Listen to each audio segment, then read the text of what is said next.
Welcome. This is Counting the Cost Ministries. I'm the Word Nerd. Let's dig deeper. If you are a new Christian looking for more information on your new walk with Christ, check out our free PDF, the Little Booklet, A Christian's First Steps. It'll be linked in the description. Let's get into it. So today's video is going to be 5 different types of Bible studies that you can do to really dig deep into the Word to find out what it means and what it says. Alright, so first is verse mapping. I have a whole series on how to study the Bible, and it also includes verse mapping. I also have a demo of verse mapping. It'll be linked in the description and in the card. And there's a new series called Mapping Monday, where you verse map with me every other Monday or every Monday. Not really sure which one yet.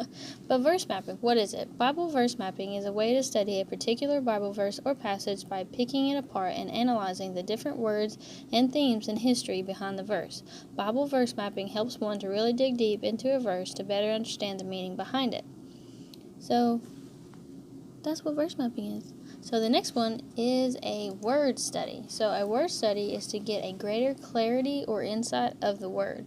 Looking where the word is used throughout Scripture can give you a better understanding of the meaning of the word. The best method of doing word studies is to look up the word in its original language, because Hebrew and Greek words can be translated in several different ways in English.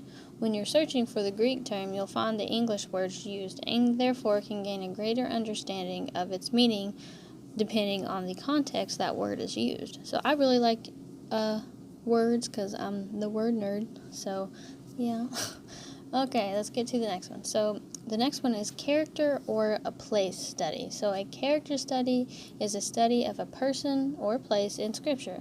These kind of studies can be a great benefit when you want to know the heart, attitude, or personality of an individual or the importance of a particular location. These are very interesting, especially I think in the Old Testament when we're not as familiar with locations and the people and things, but all of it's really awesome. But I find the places are really interesting in the Old, but Alright, so the next one, number 4, is topical.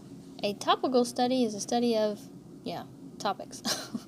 Rather than starting with a passage, you can begin with a topic and find every reference that addresses that theme. Using all the Scripture, you build the foundation and the conclusion of your topic. A topical study is good if you want to know what Scripture says about a situation or something like that. It's really good, but be ready, because they'll confront you. Alright, let's get into the next one. So the next one is a book study.